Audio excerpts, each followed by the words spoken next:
والعاقبۃ للمتقین والصلاة والسلام علی سید الانبیاء والمرسلین وعلی آلہ واصحابہ الطیبین الطاہرین اما بعد فاعوذ باللہ من الشیطان الرجیم بسم اللہ الرحمن الرحیم ان اللہ تعالی یحب الشاب التائب صدق رسول اللہ صلی اللہ تعالی علیہ وسلم۔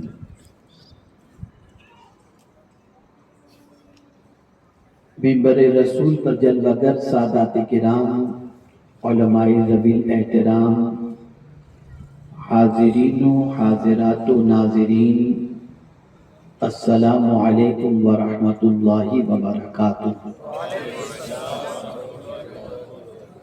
میرے پیارے آقا صلی اللہ تعالی علیہ وسلم کے پیارے دیوانوں اور خواتین اسلام، جس حدیث مبارکہ کی تلاوت کا میں نے شرف حاصل کیا، اس سے متعلق کچھ معروضات پیش کرنے سے پہلے آقائے کریم رؤوف الرحیم علیہ التحیۃ والتسلیم کی بارگاہ بے کس پناہ میں جس طریقے سے میں پڑھاؤں عقیدت و محبت میں ڈوب کر اسی طریقے سے درود و سلام کا نذرانہ پیش کریں۔ الصلاۃ والسلام علیک یا رسول اللہ، الصلاۃ والسلام علیک یا حبیب اللہ، الصلاۃ والسلام علیک یا نبی اللہ، الصلاۃ والسلام علیک یا نور اللہ، وعلی آلک واصحابک یا حبیب اللہ، صلی اللہ تعالی علیہ وسلم۔ بڑی ایمان افروز نشست سوالات و جوابات کی سجی ہوئی تھی اور بہت سارے مسائل کے جوابات حضرت علامہ مفتی ثابت نجمی مصباحی صاحب سے آپ نے سماعت فرمائی۔ بظاہر تو آپ یہ محسوس کر رہے ہوں گے کہ ہم سوال سن رہے ہیں، جواب سن رہے ہیں، لیکن چونکہ ہمارے پاس علم نہ ہونے کی بنیاد پر ہم رات کے اس وقت میں ان سوالات و جوابات کی اہمیت اور اس کے ثواب سے کم حق واقف نہیں۔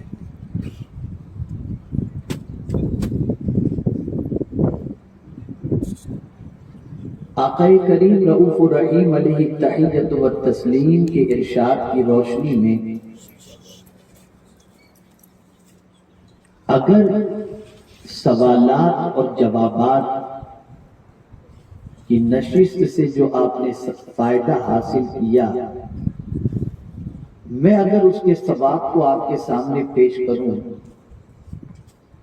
تو میں یہ سمجھتا ہوں کہ آپ چاہیں گے کہ روزانہ رات ایسی محفل میں آپ کی شرکت ہو۔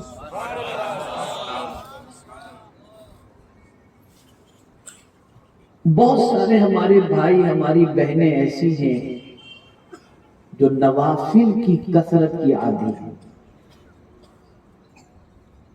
کچھ بہنیں نوافل کی کثرت کرتی ہیں، کچھ مرد نوافل کی کثرت کرتے ہیں۔ 6 رکعت پڑھ لیے، 10 رکعت پڑھ لیے، 20 رکعت پڑھ لیے، بہت اچھا ہے۔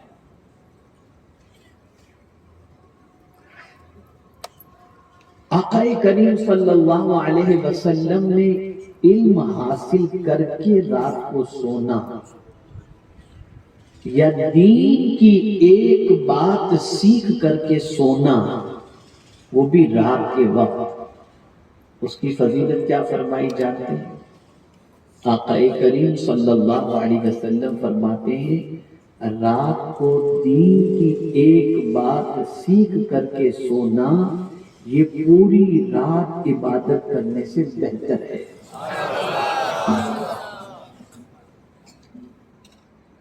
تو آپ نے ایک بات نہیں سیکھی، انیک بات آپ نے سیکھی، اور یہ بات اچھی طریقے سے ذہن میں محفوظ کر لیں کہ کھلے آسمان کے نیچے اس وقت آپ بیٹھے ہیں، ٹھنڈی ہوائیں چل رہی ہیں، اس کے باوجود آپ بیٹھ کر کے اللہ رب العزت کے ارشادات اور اس کے پیارے حبیب صلی اللہ علیہ وسلم کے فرامین کو سننے کے لیے بیٹھے ہوئے ہیں۔ آپ کے سر پر بظاہر کوئی شامیانہ لگا ہوا نہیں ہے، کھلے آسمان کے نیچے بیٹھے ہوئے ہیں، لیکن حقیقت یہ ہے کہ سیدنا فاروق اعظم رضی اللہ تعالیٰ عنہ ارشاد فرماتے ہیں کہ اللہ کی چادروں میں ایک چادر رحمت ہے، جب کوئی بندہ علم حاصل کرنے کے لیے بیٹھتا ہے تو اللہ اس چادر رحمت کو اس کے اوپر تان دیا۔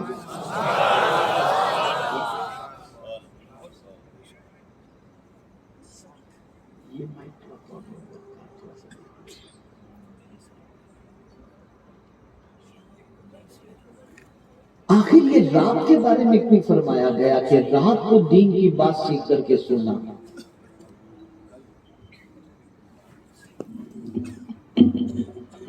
رات کو دین کی بات سیکھ کر کے سننا یہ کیوں فرمایا گیا؟ اس کو اچھی طرح سے ذہن میں رکھیں، اس لیے کہ جتنے بھی گناہ کے دروازے کھلتے ہیں وہ رات ہی کو کھلتے ہیں۔ بہت کم دن میں مصروف لوگ ایسے ہوں گے جو دن کی مصروفیت کے اندر سے وقت نکال کر کچھ غلط چیزیں دیکھتے ہیں۔ ساری غلط چیزیں، سارے غلط کام، سارے برائیوں کے اڈے زیادہ تر رات کے وقت ہی کھلتے ہیں۔ اب اگر بندہ دین کی ایک بات رات کو سیکھ لیتا ہے تو اس دین کی بات سیکھنے کی وجہ سے اس کا ذہن بھی پاک ہو جاتا ہے، دل بھی پاک ہو جاتا ہے۔ اب وہ گندگی کی بجائے اللہ کی یاد میں اپنی رات کو گزار دیا کرتا ہے۔ میرے پیارے آقا صلی اللہ تعالی علیہ وسلم کے پیارے دیوانوں، میں اس وقت یہ دیکھ رہا ہوں اپنی نگاہوں کے سامنے کہ نوجوانوں کی ایک بڑی تعداد یہاں پر موجود ہے، بلکہ اگر ہندوستان ہی نہیں پوری دنیا کا جائزہ لیا جائے تو پوری دنیا اس وقت جوان ہے۔ ہندوستان کے پاپولیشن کے اندر اگر آپ دیکھیں تو 65% نوجوان آپ کو ملیں گے پاپولیشن سے۔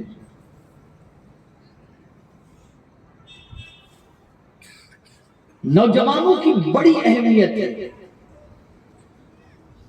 مارکیٹ میں بوڑھوں کی ضرورت کی چیزیں کم بکتی ہوئی نظر آئیں گی، جوانوں کی ضرورت کی چیزیں زیادہ بکتی ہیں۔ بوڑھوں کے لیے تو گھٹنے کے درد کا تیل بکتا ہوا دکھائی دے گا، یہی سب ساری چیزیں ملیں گی۔ کبھی بوڑھوں کا کپڑا بکتا ہوا مارکیٹ میں آپ نے نہیں دیکھا ہوگا،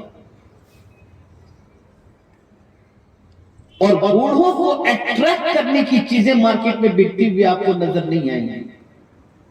زیادہ تر جوانوں کو اٹریکٹ کیا جاتا ہے، اور جوانوں کو اٹریکٹ کرنے کے لیے جوان کی سائیکولوجی سمجھی جاتی ہے کہ ایک بندہ جب جوان ہوتا ہے تو جوان کی نیڈ کیا ہوتی ہے۔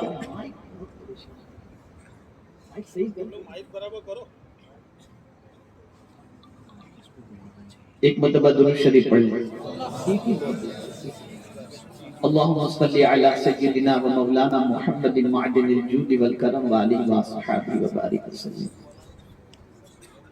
تو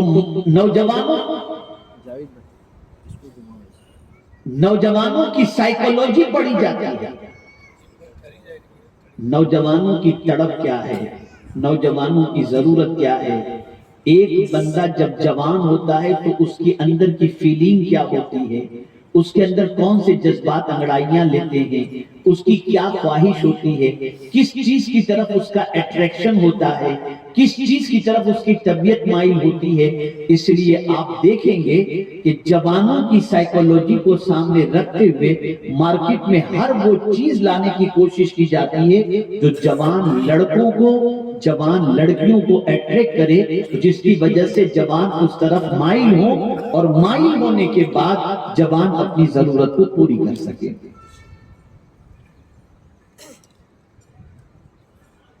جوانوں کی نفسیات کے حوالے سے آقا کریم صلی اللہ علیہ وسلم ارشاد فرماتے ہیں کہ جوانوں کی قدر کرو کہ جوان رحم دل ہوتا ہے۔ اور پھر سرکار صلی اللہ علیہ وسلم نے فرمایا، میں نے جب لوگوں کے سامنے اسلام پیش کیا نا تو بوڑھوں نے ٹھکرا دیا، جوانوں نے قبول کیا۔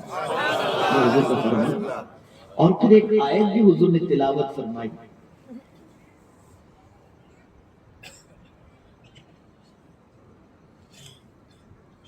اب جوان رحم دل کیسے؟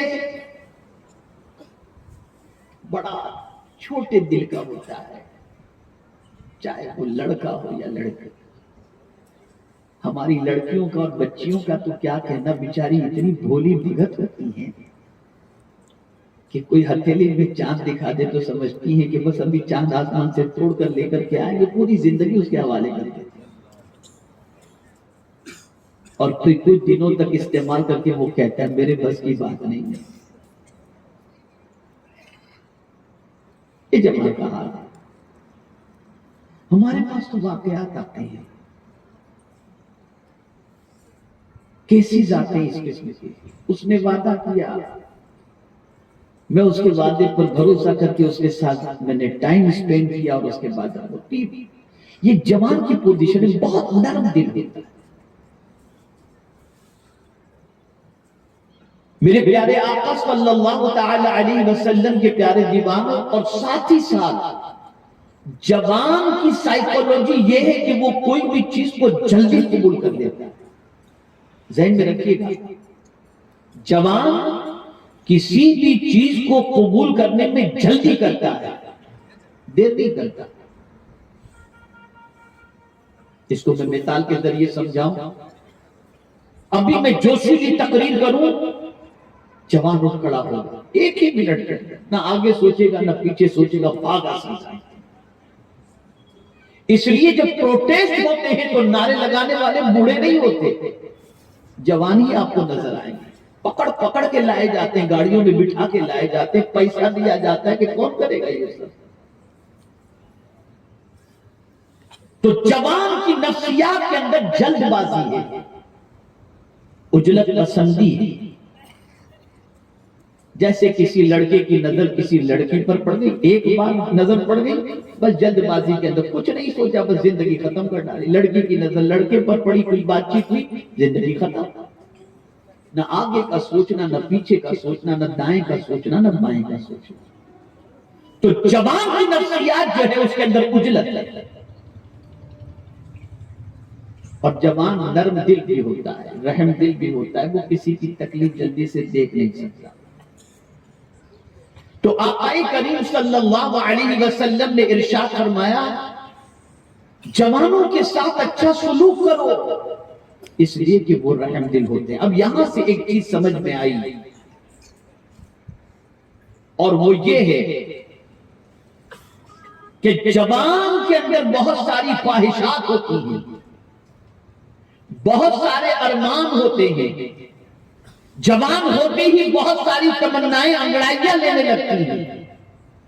اگر ان تمناؤں اور انگڑائیوں کو صحیح سمت پر نہیں لے جایا گیا تو وہ اپنی تمنائیں غلط طریقے سے پوری کرتا دکھائی دے گا،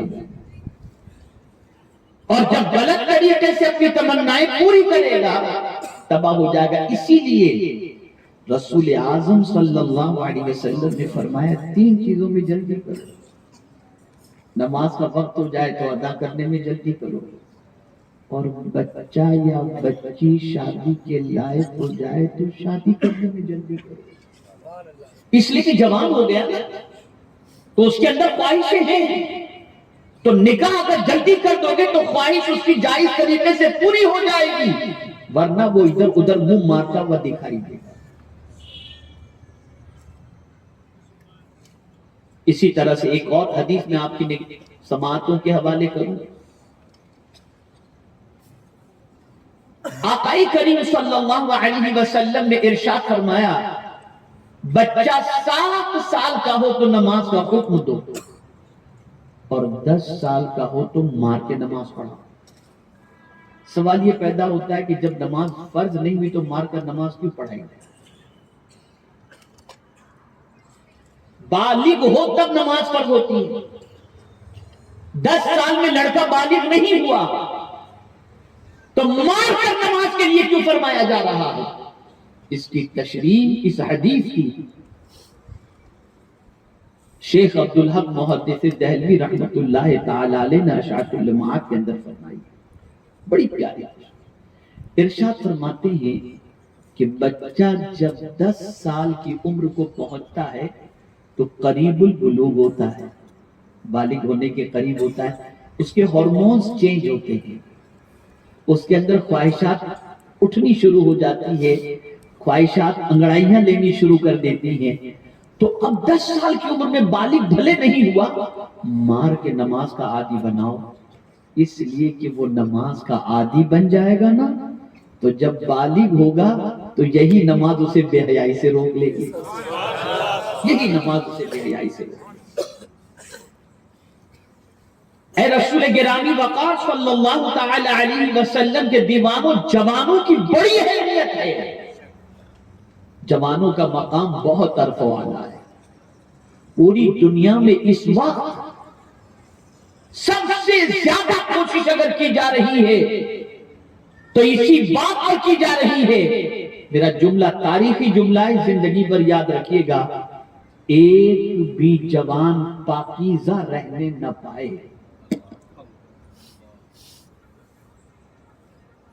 اور کوئی جگہ ایسی مت چھوڑو جہاں سے انسان کا ذہن صاف ستھرا رہے۔ آئیے میں آپ کو مثال کے ذریعے سمجھاؤں، یوٹیوب SDI چینل لائیو سن رہے ہیں آپ، ابھی آپ نے دیکھ لیا درمیان میں ایڈ آگئی گندگی کی، دیکھ رہے ہیں دین جوان ہے، گندی ایڈ آ گئی، قدم پھسل گئے، کوئی مقام محفوظ رہنے نہ پائے جہاں سے انسان اچھی سوچ لے کر کے جا سکے، پوری دنیا کے انسانوں کی زندگی کو آوارگی، بدکرداری اور جہنم بنا دیا جائے، اس کی پوری دنیا میں کوششیں چل رہی ہیں، خاص طور پر نوجوان، اس لیے کہ کسی قوم کی طاقت اس قوم کا جوان ہوا کرتا ہے، اگر جوان پاکیزہ ہے، جوان صاف ستھرا ہے، جوان کی سوچ اچھی ہے، جوان کے پاس تعلیم ہے، جوان کے پاس کردار ہے، جوان کے پاس اچھائیاں ہیں، جوان کے پاس علم ہے، جوان کے پاس اللہ کے رسول کی اطاعت کا جذبہ موجود ہے، تو یہی تنہا جوان پورے معاشرے کے اندر انقلاب کرنے کے لیے کافی ہو جاتا ہے۔ ایک جوان کسی قوم کے اندر پاکیزہ پیدا ہو جائے، ہزاروں نوجوانوں کی زندگیوں کو وہ سنوارنے کی صلاحیت رکھتا ہے۔ آپ دیکھیں میرے پیارے آقا صلی اللہ تعالی علیہ وسلم کے پیارے دیوانہ، غزوہ احد کے موقع پر کیا ہوا؟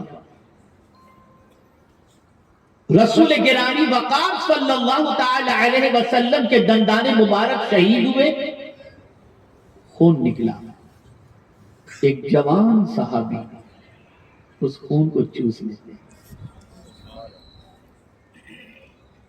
اس خون کو پی لیتے، خون جو سرکار صلی اللہ علیہ وسلم کے منہ مبارک میں سے نکلا، دہن مبارک سے، اسے دفن کرنے کے لیے کہا گیا، وہ لے کر کے پی لیتے ہیں۔ آقا کریم صلی اللہ علیہ وسلم نے ان کے بارے میں کیا فرمایا؟ ارشاد فرمایا، جس کو دیکھنا ہو کہ میرے خون کے ساتھ اس کا خون ملا ہوا ہے وہ اس صحابی کو دیکھ لے. اندازہ لگا. اسی طریقے سے آپ دیکھیں ایک جنگ کے موقع پر پیغمبر رحمت صلی اللہ علیہ وسلم تشریف لے جا رہے ہیں. سرکار صلی اللہ علیہ وسلم نے صحابہ کو پڑاؤ ڈالنے کا حکم دیا. صحابہ نے پڑاؤ ڈال دیا اور فرمایا سرکار صلی اللہ علیہ وسلم نے پانی کا انتظام کرو، کل بہت تکلیف شاید ہو سکتی ہے پانی کے سلسلے، پانی کا انتظام کرو، رات کا وقت. صحابہ پانی کی تلاش میں نکلے.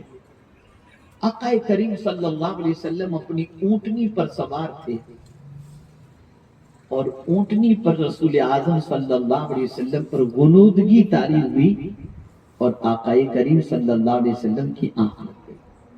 اب آپ بتائیں اونٹنی پر سرکار صلی اللہ علیہ وسلم تشریف فرما ہے، آنکھ لگ گئی تو نیند میں اونٹنی پر حضور صلی اللہ علیہ وسلم کا جسم اقدس کبھی دائیں طرف جاتا کبھی بائیں طرف جاتا. حضرت ابو قتادہ رضی اللہ تعالیٰ عنہ جب سرکار کا جسم اقدس دائیں طرف آتا تو اپنا کاندھا آگے کر دیتے تاکہ حضور صلی اللہ علیہ وسلم زمین پر تشریف نہ لے آئیں، اور بائیں طرف جاتا تو بھاگ کے اس طرف چلے جاتے اور حضور صلی اللہ علیہ وسلم کو زمین پر آنے سے روک دیتے. سرکار صلی اللہ علیہ وسلم کی آنکھ کھلی. آقا کریم صلی اللہ علیہ وسلم نے اپنے صحابی کو دیکھا کہ وہ اس طریقے سے خدمت کر رہے ہیں کہ گرنے نہ پائیں. سرکار صلی اللہ علیہ وسلم کبھی دائیں کبھی بائیں. سرکار صلی اللہ علیہ وسلم اتنے خوش ہوئے اور کیا جملہ ارشاد فرمایا. ارشاد فرماتے ابو قتادہ جس طرح سے تو نے تیرے نبی کی حفاظت کی اللہ تیری حفاظت فرمائے. یہ جوان اے رسول گرامی وقار صلی اللہ تعالی علیہ وسلم کے دیوانوں، آقا کریم صلی اللہ علیہ وسلم کا سب سے آخری عمل اس دار فانی سے ظاہری طور پر دار بقا کی طرف کچھ کرتے وقت کا کون سا تھا؟ حضرت اسامہ ابن زید کو لشکر کا کمانڈر بنا کر روانہ کرنا. یہ جوان کو ذمہ داری آقا کریم صلی اللہ علیہ وسلم نے سپرد کی. اس وقت حضرت اسامہ کی عمر صرف 18 سال تھی. کتنا جوان پر کانفیڈنس. میرے پیارے آقا صلی اللہ تعالی علیہ وسلم کے پیارے دیوانوں، پوری دنیا کوشش کر رہی ہے کہ جوانوں کی زندگی بدل جائے، جوانوں کی سوچ بدل جائے. جوان کبھی نیک باتیں سوچے ہی نہیں، جوان کے دل کے اندر کبھی اچھائیاں آئے ہی نہیں، جوان کا قدم کبھی مسجد کی طرف بڑھے ہی نہیں. جوان اگر نماز پڑھ بھی لے تو زیادہ گناہوں کے اندر اس کے بعد گرفتار بھی ہو جائے. ایسے ذرائع پیدا کیے جائیں جس کی وجہ سے جوان کی زندگی برباد ہو جائے، جوان کی جوانی برباد ہو جائے، جوان کی توانائی برباد ہو جائے، جوان کی طاقت برباد ہو جائے. جوان اپنی زندگی کو اس طرح سے داغدار کر دے کہ معاشرے میں تلاش کرنے پر ایک پاکیزہ جوان ملنے نہ پائے. آج یہ میں حدیث کی روشنی میں سمجھاؤں کہ جوان کا مقام کتنا عرف و اعلیٰ ہے. جمع الجوامع کے اندر ایک حدیث مبارکہ موجود ہے. اللہ اکبر. راوی ہے مصطفیٰ جان رحمت صلی اللہ علیہ وسلم اور اللہ ارشاد فرما رہا ہے، حدیث قدسی ہے، میرا رب فرماتا ہے اللہ اکبر، جس نے میری تقدیر پر ایمان رکھا، لکھی ہوئی چیز پر راضی رہا، میری دی ہوئی روزی پر قناعت کیا اور اپنی خواہشات نفسانی کو میرے بھیجے ہوئے دین کے تابع کر دیا، وہ بعض فرشتوں کے مانی اللہ کی رضا کے لیے اگر کوئی اپنے غلط ارمان کو، اپنی خواہش کو اللہ کے دین کے تابع کر دیتا ہے تو میرے رب کے نزدیک اس کا مقام اتنا عرف و اعلیٰ ہے کہ رب قدیر فرماتا ہے میرے نزدیک وہ بعض فرشتوں کی طرح. ایک جوان جب گناہ اس کو آواز دے رہے ہوں، جب بد کرداری اسے آواز دے رہی ہو، جب برائیاں اسے اپنی طرف بلا رہی ہوں، جب گناہ اسے بلا رہے ہوں اور وہ اللہ کی رضا کے لیے اپنی خواہش پر کنٹرول کر لے، گناہ سے رک جائے، گناہ سے بچ جائے، تو میرا رب ارشاد فرماتا ہے کہ اللہ کے نزدیک وہ بعض فرشتوں کے مانند ہے۔ اور ایک مقام پر میرے کریم نے ارشاد فرمایا، گناہوں سے بچنے والا، خواہشات نفسانی پر کنٹرول کرنے والا، اللہ کی رضا کے لیے اپنے دامن کو ناپاک ہونے سے بچانے والے کا مقام سرکار صلی اللہ علیہ وسلم راوی ہیں۔ رب ارشاد فرماتا ہے کہ اللہ تعالیٰ صدیقوں کے زمرے کے اندر اسے شامل فرما دیتا ہے۔ جوان بہت اہم اس کی زندگی ہے، اس لیے کہ قومیں جوانوں سے بنتی ہیں اور قومیں جوانوں سے بگڑتی ہیں۔ جوان آئیڈیل ہوتا ہے بچے کے لیے بھی اور بوڑھے کے لیے بھی۔ جوان سنور جائے تو معاشرہ سنور جاتا ہے، جوان بگڑ جائے تو پورا معاشرہ بگڑ جاتا ہے۔ کسی جوان کی ایک جوان کے بگڑنے پر خاندان بکھرتا ہوا نظر آتا ہے، ایک جوان کے بگڑنے پر خاندان کے اندر تناؤ نظر آتا ہے، ایک جوان کے بگڑنے پر معاشرے کے اندر بسنے والے نوجوانوں کے قدم پھسلتے نظر آتے ہیں۔ میرے پیارے آقا صلی اللہ تعالی علیہ وسلم کے پیارے دیوانوں، اس لیے جوانوں کے سلسلے میں بہت تاکیدات موجود ہیں۔ اللہ اکبر۔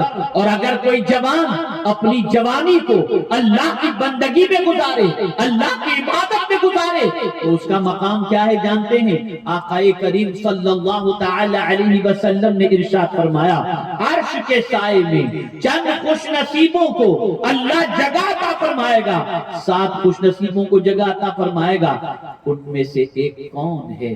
تو میرے آقا صلی اللہ علیہ وسلم ارشاد فرماتے ہیں، وہ جوان جو اپنی جوانی اللہ کی عبادت میں گزار دے، سرکار فرماتے اللہ اسے عرش کے سائے میں جگہ عطا فرمائے۔ نشأ فی عبادت ربی، جو اپنے رب کی عبادت کے اندر اپنی جوانی کو گزار دے، آقا کریم صلی اللہ علیہ وسلم فرماتے اللہ اسے عرش کے سائے میں جگہ عطا فرمائے گا۔ جوانوں، تمہاری زندگی بڑی اہم ہے، تمہارے اندر اللہ نے انقلاب کی طاقت رکھی ہے، تمہارے اندر سوسائٹی کو بدلنے کی صلاحیت رکھی ہے، تمہارے اندر معاشرے کے اندر تبدیلی کی صلاحیت رکھی ہے۔ اگر کسی قوم کا جوان سنور جاتا ہے تو معاشرہ سنور جاتا ہے، اور کسی قوم کا جوان بگڑ جائے تو معاشرہ بگڑ جاتا ہے۔ میرے پیارے آقا صلی اللہ تعالی علیہ وسلم کے پیارے دیوانوں، تاریخ کے اندر موجود نوجوانوں کی زندگی کا جائزہ لو تو آپ کو پتا چلے گا کیسے کیسے جوان گزرے ہیں، کیسے کیسے پاک باز اللہ کے بندے گزرے ہیں، جنہوں نے اپنی جوانی کی حفاظت کی، جوانی کو اللہ کی عبادت کے اندر گزارا۔ اللہ اکبر۔ میرے پیارے آقا صلی اللہ تعالی علیہ وسلم کے پیارے دیوانوں، رسول اعظم صلی اللہ علیہ وسلم کے نواسے حضرت علی اکبر جوان تھے، بوڑھے نہیں تھے۔ ان کی شان یہ تھی کہ جب میدان کربلا کے اندر وہ اترے ہیں تو لوگ دنگ رہ گئے تھے، جنہوں نے حضور کو دیکھا تھا وہ گھبرا گئے تھے۔ علی اکبر کو دیکھنے کے بعد کہنے لگے حضور تو تشریف نہیں لا رہے ہیں۔ سیدنا علی اکبر رضی اللہ المولا تبارک و تعالی عنہ چال چلن، چہرے مہرے اور عادات و اطوار سے رسول اعظم صلی اللہ تعالی علیہ وسلم کی طرح نظر آتے تھے، یعنی سرکار صلی اللہ علیہ وسلم کا عکس جمیل نظر آتا تھا ان کی زندگی کے اندر، پڑھتا تھے، لیکن کس کام میں جوانی انہوں نے گزاری؟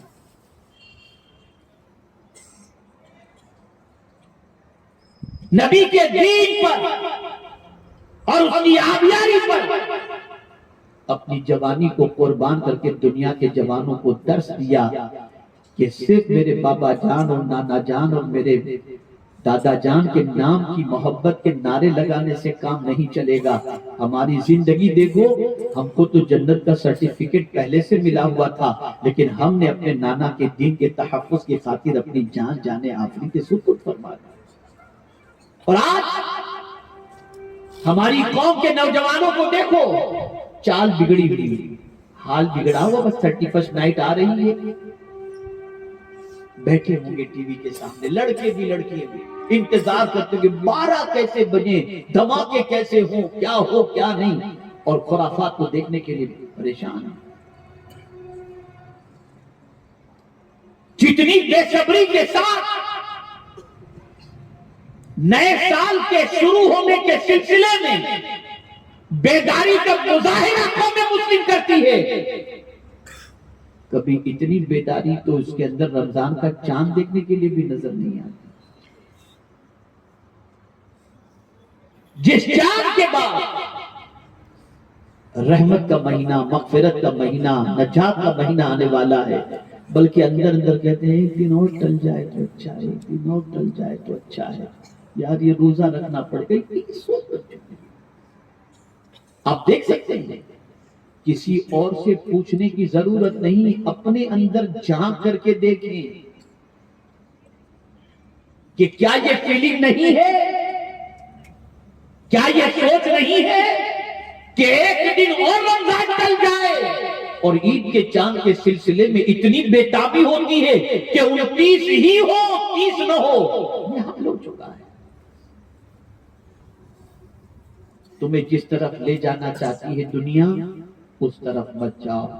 تمہیں حضور جہاں لے جانا چاہتے ہیں اس طرف جاؤ، اس لیے کہ حضور سے بہتر انسانوں میں تمہارا بھلا جاننے والا کوئی دوسرا ہے ہی نہیں. آقا کریم صلی اللہ علیہ وسلم جتنا بھلا چاہتے ہیں اتنا کوئی بھلا نہیں چاہتا. ایک حدیث آج میں پڑھ رہا تھا، میرے رونگٹے کھڑے تھے. ہر جوان یہ حدیث ذہن کے اندر محفوظ کر دے. میری اپنی کتاب ہے،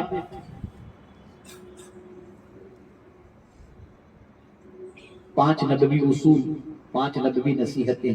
اسے پڑھیے گا، اس میں یہ حدیث موجود ہے، حوالہ بھی موجود ہے. آقا کریم صلی اللہ علیہ وسلم فرماتے بالکل ذہن میں یہ محفوظ کر لو حدیث. بچے بھی، بچیاں بھی، جوان سب محفوظ کر لیں.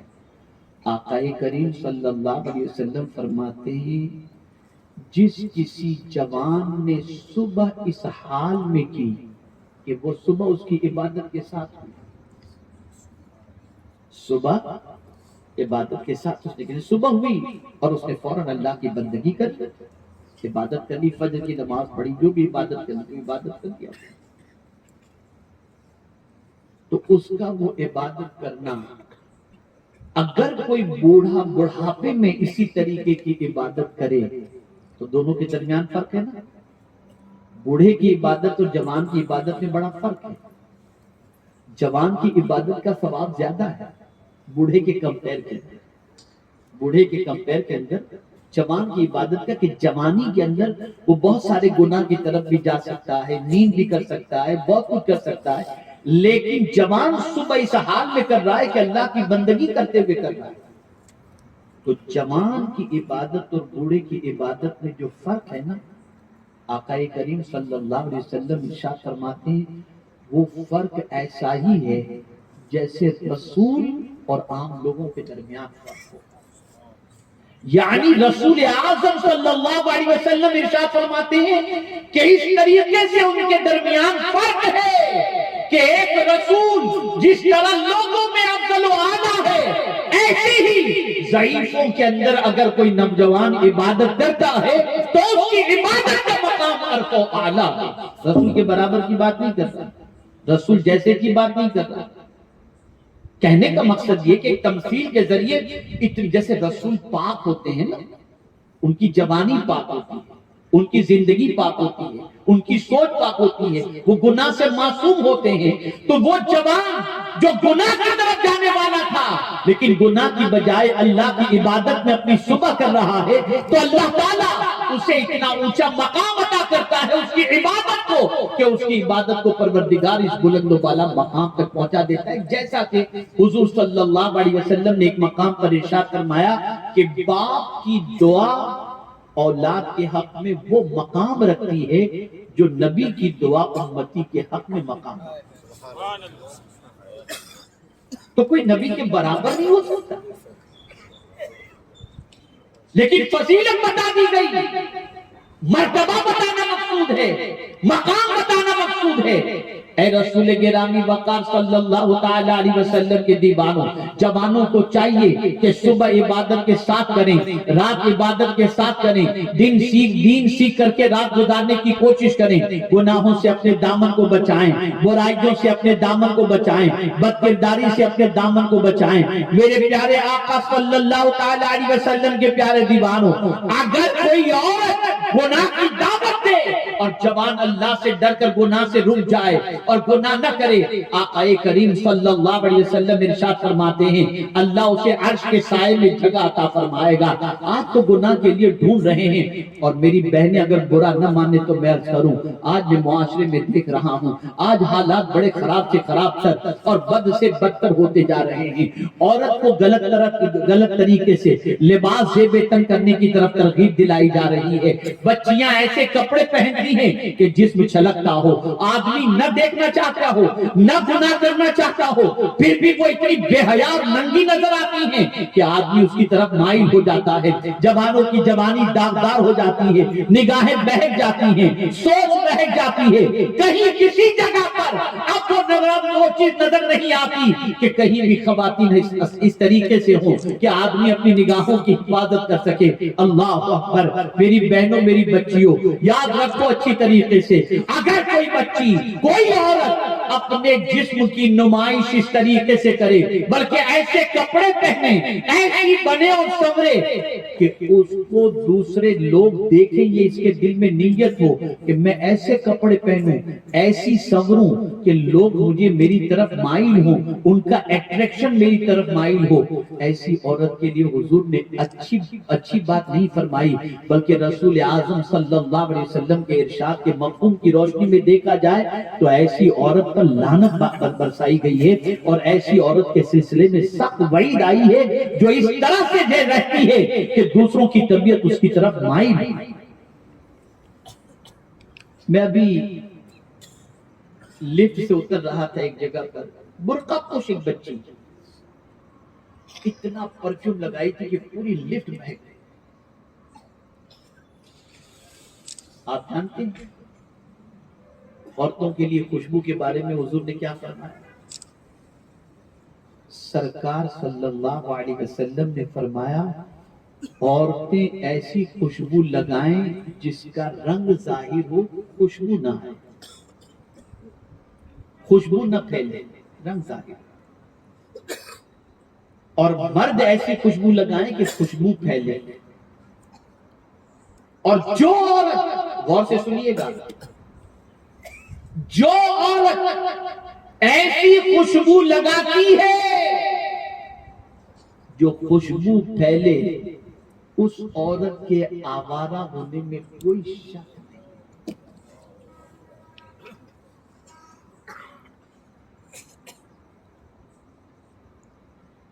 ہاں، اپنے شوہر کے لیے وہ خوشبو لگا سکتے، باہر لگا کر کے نہ نکلے۔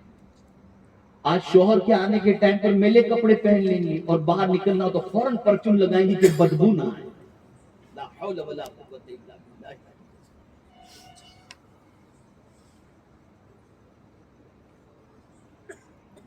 یہ سارے راستے کس نے دکھائے؟ کون تمہیں جہنم کی طرف لے جانا چاہتا ہے؟ کون تمہاری دنیا اور آخرت تباہ کرنا چاہتا ہے؟ تمہیں نہیں معلوم دنیا کی ایک قوت اور ایک طاقت پوری پلان بنا چکی ہے۔ ایک مسلمان بچہ اور بچی پاکیزہ ذہن کے نہیں رہنا چاہیے، سب کی زندگی کو آوارہ بنا دو، سب کی زندگی کو تباہ کر دو۔ چلیے، زندگی گناہوں میں گزر گئی، غلطیاں ہو گئی، لغزشیں ہو گئی، اب کیا کیا جائے؟ اب کیا کیا جائے؟ اب جوان ہیں، قدم پھسل کے کچھ کوتاہیاں ہو گئی، قربان جائیے میرے رب کی عظمت پر۔ یہ بھی اللہ کا ارشاد ہے۔ رب ارشاد فرماتا ہے، حدیث قدسی ہے، آقا کریم صلی اللہ علیہ وسلم راوی ہے، رب فرماتا ہے ان اللہ تعالی یحب الشاب التائب اللہ تعالیٰ جوان توبہ کرنے والے سے محبت فرماتا ہے۔ اگر کوئی جوان جوانی کی بنیاد پر لغزش کر بیٹھے اور اس کے بعد اللہ کی بارگاہ میں توبہ کر لے تو صرف میرا مولا توبہ قبول نہیں کرتا، اس توبہ کرنے والے سے میرا مولا محبت فرماتا ہے۔ تو آج تک لغزش ہو گئی ہو، کوتاہیاں ہو گئی ہو، توبہ کر لو، معافی مانگ لو۔ میں ایک توبہ کا واقعہ آپ کی سماعتوں کے حوالے کروں، ایک واقعہ اسے ذہن میں محفوظ کر لو۔ حضرت وہب ابن منبہ رضی اللہ تعالی عنہ فرماتے ہیں کہ حضرت موسیٰ علیہ الصلوۃ والتسلیم کے دور پاک میں ایک شخص بہت گنہگار تھا، بہت پاپی، بہت پاپی، بہت پاپی، اتنا گناہوں میں مشہور تھا کہ لوگ اس سے بچتے بھی تھے اور اس پہ لعنت و ملامت بھی کرتے تھے۔ جب لوگوں کو یہ محسوس ہونے لگا کہ اس کی گناہوں کی لپیٹ کے اندر اپنا معاشرہ بھی آ جائے گا، اپنے بچے بھی آ جائیں گے، تو اس کو شہر بدل کر جاؤ، اب یہاں نظر نہیں آنا، اس گاؤں کے اندر نکل جاؤ ادھر سے۔ اسے نکال دیا گاؤں سے۔ جب گاؤں سے نکال دیا گیا تو ویرانے میں وہ چلا گیا، جنگل و بیابان، اتفاق سے بیمار پڑ گیا۔ اب اس نے محسوس کیا بیمار تو ہو گیا ہوں، کوئی میری عیادت کو تو آنا نہیں، میں تو اتنا پاپی ہوں، لیکن بس اندر سے تڑپ پیدا ہوا۔ اس نے دائیں دیکھا، بائیں دیکھا، اور پھر آسمان کی طرف نظر اٹھا کر عرض کرتا ہے، مولا نہ دور تک کوئی مجھے دائیں جانب نظر آتا ہے، نہ کوئی بائیں جانب نظر آتا ہے، مجھے فاسق و فاجر سمجھ کے سب نے چھوڑ دیا، لیکن میرے مولا میں ایک بات تیری بارگاہ میں عرض کرنا چاہتا ہوں، اور وہ یہ ہے کہ میں تسلیم کرتا ہوں کہ میں گنہگار ہوں، میں تسلیم کرتا ہوں کہ میں سیاہکار ہوں، میں تسلیم کرتا ہوں کہ میں نے بہت پاپ کیے، بہت گناہ کیے، لیکن میرے مولا سب نے ٹھکرا دیا، کیا تو بھی اگر مجھے ٹھکرا دے تو کوئی اور جگہ ہے جہاں میں پناہ لے سکوں؟ ہاں میں جانتا ہوں کہ مجھے معاف کرنے سے معاذ اللہ تیری عزت کم نہیں ہوگی اور سزا دینے سے تیرا مقام بلند نہیں ہوگا، بس میرے کریم سب کے در کو چھوڑ کر اور سب سے امیدیں چھوڑ کر تجھ سے امیدیں لگائے بیٹھا ہوا ہوں، مولا مجھے معاف فرما دے۔ اس نے یہ کہا اور اس کی روح پرواز کر گئی۔ رب نے حضرت موسیٰ علیہ السلام سے فرمایا، موسیٰ فلاں جگہ پر میرا ایک بندہ داعی اجل کو لبیک کہہ کر موت کی وادیوں سے گزر چکا ہے، اس کی لاش وہاں پڑی ہے، جاؤ اس کے غسل کا اہتمام کرو اور شہر میں ندا کر دو، جو بھی اس کی نماز جنازہ میں شریک ہوگا میں سب کو سب کو اعلان کر دو۔ حضرت موسیٰ علیہ السلام نے اعلان کیا، وہاں پہنچے، دیکھا اس کی لاش کو، لوگ جمع ہوئے حضرت موسیٰ علیہ السلام کے اعلان پر۔ جب لوگوں نے اسے دیکھا تو تعجب میں پڑ گئے، حضرت موسیٰ علیہ السلام سے عرض کرنے لگے، اس کو تو ہم نے شہر بدر کر دیا تھا، یہ تو اتنا پاپی تھا، اتنا گنہگار تھا، اتنا سیاہکار تھا کہ اس کی وجہ سے ہمارے معاشرے کے اندر نوجوانوں کے بگڑنے کے امکانات تھے، اس نے نکال دیا تھا۔ آپ اس کی نماز جنازہ میں شریک ہونے والے کے سلسلے میں مغفرت کا مژدہ عطا فرما دیں۔ حضرت موسیٰ علیہ السلام کے بارے میں حضرت موسیٰ علیہ السلام کو بھی تعجب ہوا، انہوں نے رب قدیر کی بارگاہ میں عرض کیا، مولا جس بندے کی نماز جنازہ کے بارے میں تو نے فرمایا ہے، اس کے حوالے سے تو لوگوں کی یہ رائے ہے کہ یہ فاسق و فاجر تھا۔ تب میرے کریم نے ارشاد فرمایا، موسیٰ آج جس طریقے سے اس نے غریبی کے اندر، بے سر و سامانی کے اندر مجھ سے معافی مانگی ہے، اگر اس کی وہ صرف اپنے لیے نہیں ساری دنیا کے انسانوں کے لیے اگر مغفرت کی دعا کرتا تو دنیا کے سارے انسانوں کو میں معاف کر دیتا۔ آپ مجھے بتاؤ، اگر کوئی سچے دل سے توبہ کر لے تو مولا اپنے دروازے سے کسی کو رد نہیں فرماتا، اس کی توبہ کو قبول فرما لیتا ہے۔ شرط یہ ہے کہ سچے دل سے توبہ کرو۔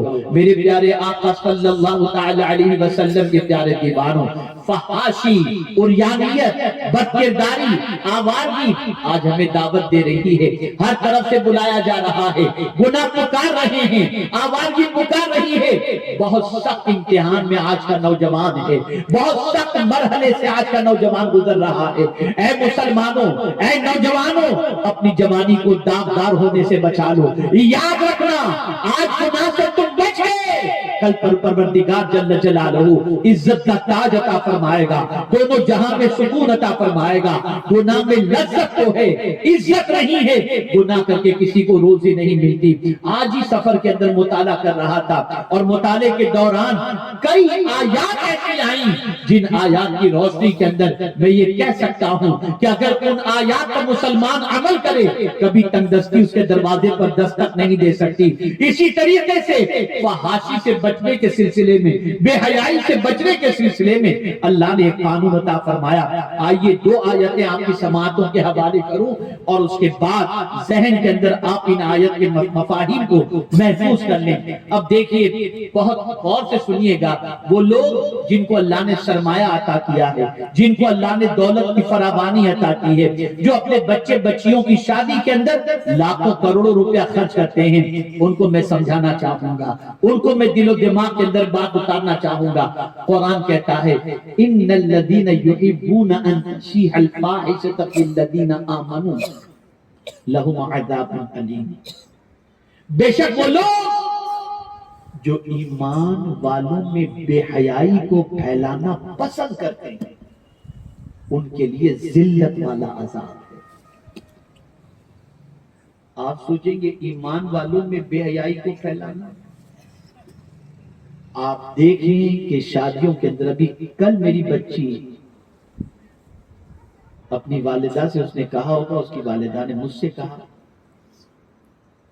کہ اسٹیج پر لڑکا لڑکی ڈانس کر رہے تھے شادی کے موقع، ریسیپشن کے اندر لڑکا لڑکی ڈانس کر رہے تھے اور اسی طریقے سے بہت ساری عورتیں ایسے لباس پہنی ہوئی تھی کہ جس کی کوئی انتہا نہیں، لڑکے خود ان کی طرف مائل اور لڑکے ایسے لباس پہنے ہوئے تھے کہ لڑکیاں ان کی طرف مائل۔ میں آپ سے پوچھنا چاہتا ہوں، یہ بے حجابانہ، یہ آوارگی کا پھیلاؤ، یہ بے حیائی کا فروغ، اگر کوئی یہ تصور کرتا ہو کہ دور حاضر میں یہ سب کچھ چلتا ہے، نہیں چلے گا۔ وہی چلاؤ جو مدینے کے تاجدار نے چلانے کا حکم عطا فرمایا۔ تمہاری یہ دولت کی نمائش تمہاری آخرت کو تباہ و برباد کر دے گی۔ ایمان والوں میں یہ بے حیائی مت پھیلاؤ، یہ ایمان والوں میں بے حیائی پھیلانا تباہی اور بربادی کے دہانے پر خود کو پہنچا دینے کے مترادف ہے۔ تو یہ ساری چیزیں جو ہمارے معاشرے میں ہو رہی ہیں، ایک ایک کر کے سارے پردے اڑ گئے۔ پہلے معاملہ کچھ تھا، اب معاملہ کچھ ہے۔ اب تو اللہ رحم و کرم فرمائے، بس خیر و عافیت کے ساتھ ساری چیزیں ہو جایا کریں تو بہت بہتر ہے۔ ایک اور چیز میں عرض کروں، ہماری بہت ساری بچیاں شادی میں ایک جوڑا پہن لیتی ہیں تو وہ دوسری شادی میں پہننے کے لیے ہچکچاتی ہیں، وہ فلاں نے تو دیکھ لیا تھا مجھے شادی میں وہ آئی تھی، اب دوبارہ اس کو کیسے پہنے، اب تو نیا ہونا چاہیے۔ اور دوسری سوچ، میں ایسے کپڑے پہنوں کہ دوسری دیکھے نا تو سوچے کہاں سے لے کر کے آئی، اور میرے جیسے کپڑے کسی کے نہ، ڈیزائنر سے بناؤ، اس سے بناؤ۔ سن لو ذرا حدیث شریف، تکبر کی تعریف کے اندر یہ فرمایا گیا، کسی کو ذلیل کرنا، کسی کو حقیر سمجھنا اور خود کو بڑا سمجھنا، یہ تکبر ہے۔ کسی کو حقیر سمجھنا خود کو بڑا سمجھنا. اب اچھے کپڑے پہن کے سمجھنا وہ تو اس کے بعد تو کچھ بھی نہیں ہے, میرے پاس دیکھو کتنا ہے. حقیر سمجھے نا, یہ تکبر ہوا. اور اگر کوئی تکبر کرے تو اس کی سزا کیا ہے جانتے ہیں آپ؟ آقا کریم صلی اللہ علیہ وسلم ارشاد فرماتے ہیں کہ رب نے فرمایا کبریائی میری چادر ہے, اور جو اس چادر کے بارے میں مجھ سے جھگڑا کرے گا میں اس کو ٹکڑے ٹکڑے کر دوں گا.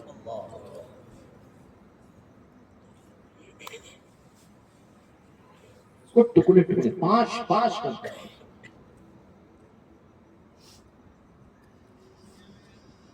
اب بات سمجھ میں آئی کہ رسول اعظم صلی اللہ علیہ وسلم چاہتے تو اپنی بیٹی خاتون جنت کے لیے جنت سے جوڑا منگواتے, لیکن مصطفیٰ جان رحمت صلی اللہ علیہ وسلم نے سادگی کے ساتھ نکاح کر دیا تاکہ غریب بچی کو یہ نہ ہو کہ رسول اعظم نے تو اپنی بیٹی کو اتنا اچھا دیا, ہم کہاں سے لائیں.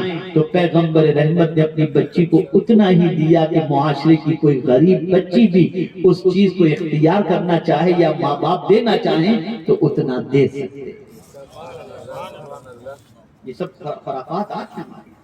اسی طریقے سے بے حیائی, ایک یہ بے حیائی کا فروغ ہے جو بڑا بڑا کلچر کے اندر. دیکھیں میں تو کہتا ہوں, میں ایک چیز کو تلاش کر رہا ہوں, اسلام کو مسلمانوں میں تلاش کر رہا ہوں. اسلام کو مسلمانوں میں تلاش کر رہا ہوں کہ ذرا دیکھو کہاں ہے مسلمانوں میں اسلام. آپ نے بھی بڑی اچھی بات کر رہے ہیں, مسلمان بھی ہیں لوگ, مسلمان بھی کہہ رہے ہیں اور پھر ان میں اسلام بھی تلاش کر رہے ہیں. آئیے سمجھاتا ہوں میں آپ کو. گھر میں شادی ہے, غزل کی نائٹ, اسلام تو ہے نہیں. ڈانڈیا راس, دیگر رسومات, کوئی اسلام کو اس سے تعلق کرنے جا رہے ہیں نکاح. یہ سارے ایک ہفتے کا پورا پروگرام چلتا ہے, 5 دن کا پروگرام چلتا ہے. اگر یہ پورے پروسیجر کے اندر آپ تلاش کریں کہ اسلام کہاں ہے تو 3 منٹ کے لیے اسلام نظر آتا ہے. قاضی صاحب کا خطبہ اور نکاح, بس. باقی سب کی دلیلیں تلاش کرو کہاں سے آپ کو ملیں گے. کہاں رہ گئے, کہاں جا رہے ہیں ہم, کس طرف جا رہے ہیں ہم. تو بے حیائی کا سب سے بات کرو, بے حیائی سے بچو, بے حیائی سے اپنے دامن کو بچانے کی کوشش کرو. تو بے حیائی کو جو فروغ دیتا ہے اس کے لیے سخت ترین عذاب کی وعید اس کے لیے سنائی گئی تاکہ آدمی ڈر کر کے بے حیائی سے بچ جائے. تو بے حیائی سے بچنے کا ایک طریقہ یہ کہ اللہ سے ڈرو اور اس کے سخت ترین عذاب سے اپنے اندر خوف پیدا کرو. دوسرا بے حیائی کے سجدے باب کے لیے قرآن نے کیا کہا؟ قرآن نے کہا قل للمؤمنین یغضوا من ابصارہم, قل للمؤمنات یغضضن من ابصارہم. بے حیائی کے فروغ کے اندر آنکھوں کا بڑا دخل رہتا ہے,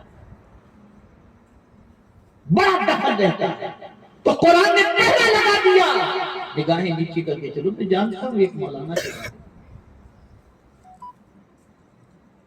جن کے ماں باپ نے بچپن سے ان کو کہا تھا نگاہیں نیچی رکھنا, وہ بچپن سے نگاہیں نیچی کر کے چلا کرتے تھے, بچپن سے یاد آ. محلے کی عورتیں آ کر کے ان کی ماں کو شکایت کرتی, تمہارا بچہ تو کبھی ہم کو سلام کرتا ہی نہیں. بلاتی ان کی ماں, پوچھتی ان کو خالہ کو سلام نہیں کرتا, فلاں کو سلام نہیں کرتا. تو ان سے پوچھے, میں نے ان کو دیکھا ہو, پہچانتا ہوں, تمہیں سلام کروں, میری تو نگاہ نیچی ہوتی ہے, میں تو دیکھتا ہی نہیں.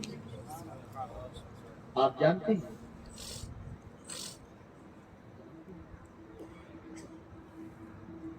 ان سے کسی نے پوچھا کہ حضور کی زیارت کیسے نصیب ہوگی, تو فرمایا جو اپنی نگاہوں کو پاک کرے اسے پاک رسول کی زیارت نصیب ہو جاتی ہے. آج نگاہیں کہاں پاک, بے حیائی بڑھتی ہے, بد نگاہی سے، جہاں نگاہ بہتی کہ قدم بہکا، دل بہکا، دماغ بہکا، نگاہوں کی حفاظت کرو، نگاہ نیچی، نگاہ نیچی۔ اور تیسری چیز جو ہے وہ کسی کو بھی اپنے گھر میں بے خوف و خطر آنا جانا رکھنا، کسی کا کوئی بھی آنا، نہ پردے کا لحاظ، نہ کسی اور چیز کا لحاظ، کچھ بھی نہیں۔ ملو تمہاری بھابھی سے، اور ملو تمہاری فلاں سے، اور ملو تمہارے اس سے، اور ملو تمہارے اس سے، یہ سب کچھ بے حیائی کا فروغ ہے۔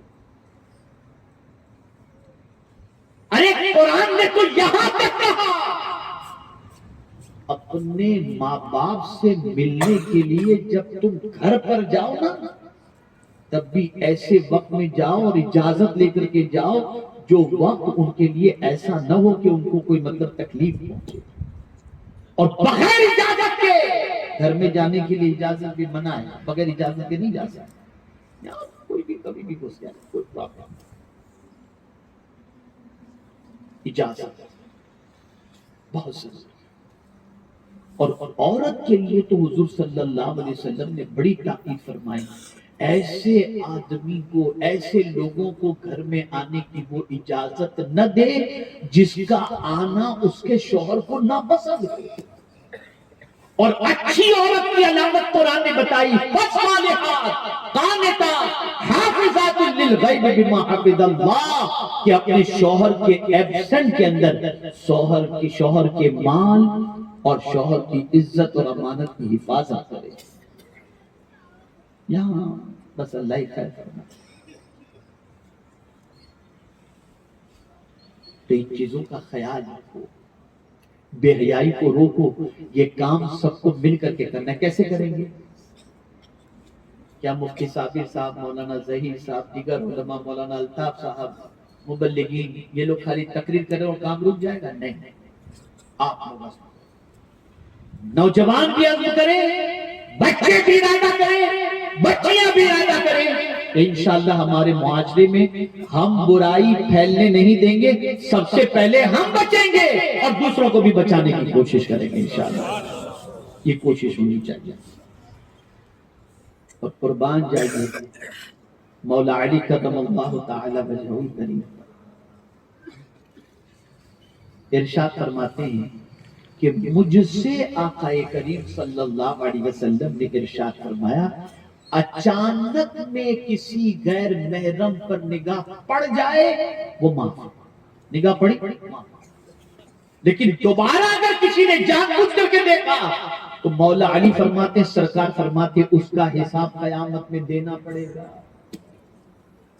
اور مفتی صاحب موجود ہے، ایک مسئلہ بھی بتاتا، اگر کوئی شخص کسی کے گھر میں جھانک رہا ہے اور کسی نے اٹھا کر کے پتھر مارا، اس کی آنکھ پھٹ گئی، کہ سانس نہیں ہے اس کے،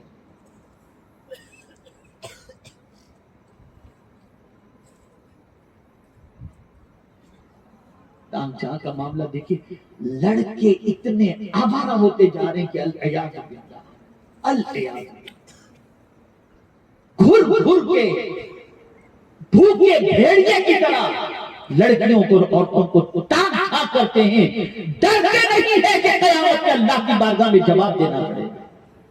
اور لڑکیاں ایسے کپڑے پہنتی ہیں کہ نہ دیکھنے والا بھی ان کی طرف مائل ہو جائے۔ تو دونوں اعتبار سے پرفیکٹ ہونا یہ بے پناہ ضروری ہے۔ میرے پیارے آقا صلی اللہ تعالی علیہ وسلم کے پیارے دیوانوں، دوران گفتگو اگر کوئی غلطی ہو گئی ہو تو اللہ تعالیٰ آقا کریم صلی اللہ علیہ وسلم کے سب کو تو مجھے معاف فرمائے۔ لیکن میں آپ سے ایک گزارش کروں گا، جوانوں، تم ہماری قوم کے لیے ہی نہیں، ملت ہی کے لیے نہیں، ملک ہی کے لیے نہیں، پوری دنیا کے لیے بہت اہم ہو۔ تمہاری جوانی اگر سیدھے راستے پر چلتی ہے تو تمہارے ایک کے سیدھے راستے پر چلنے کی وجہ سے کئی لوگ تمہارے پیچھے سیدھے راستے پر چلتے دکھائی دیں گے، اور اگر تمہارے قدم بہکتے ہیں تو نہ جانے کتنے جوانوں کے قدم بہک جائیں گے۔ اسی لیے میں اکثر کہا کرتا ہوں کہ میں نے بلگرام شریف کے اندر ایک تغرا میں نے دیکھا جس کے اوپر سلطان صلاح الدین ایوبی کا ایک قول لکھا ہوا تھا، سلطان صلاح الدین ایوبی نے لکھا، اللہ اکبر، ان کا قول ہے، انہوں نے فرمایا کہ کسی قوم کو تباہ کرنے کے لیے ایٹم بم کی ضرورت نہیں، اس قوم کے نوجوان کو آوارہ بنا دو، وہ قوم خود بخود تباہ ہو جائے گی۔ اس لیے یاد رکھو، آج ہماری پوری قوم کو اور قوم کے نوجوانوں کو تباہ کیا جا رہا ہے، قوم کے نوجوانوں کو گناہوں کے راستے پر لے جایا جا رہا ہے۔ ڈرو اللہ سے اور اپنی جوانی کی حفاظت کرو، انشاءاللہ دنیا بھی سمجھ جائے گی اور آخرت بھی سمجھ جائے گی۔ اور جوانی میں جو کچھ گناہ ہو چکے ہوں، اللہ کی بارگاہ میں سچے دل سے توبہ کر لو، وہ قادر مطلق ہے۔ جب اس نے خود فرما دیا کہ جوان توبہ کرنے والا اللہ کو محبوب ہے، تو وہ صرف توبہ ہی قبول نہیں کرے گا بلکہ توبہ کرنے والے سے محبت بھی فرمائے گا۔ اللہ تعالیٰ آقا کریم صلی اللہ علیہ وسلم کے صدق و طفیل ہم سب پر کرم کی نظر فرمائے اور گناہوں سے بچنے کی توفیق نصیب فرمائے۔ وما علینا الا البلاغ المبین۔ السلام علیکم ورحمۃ اللہ وبرکاتہ۔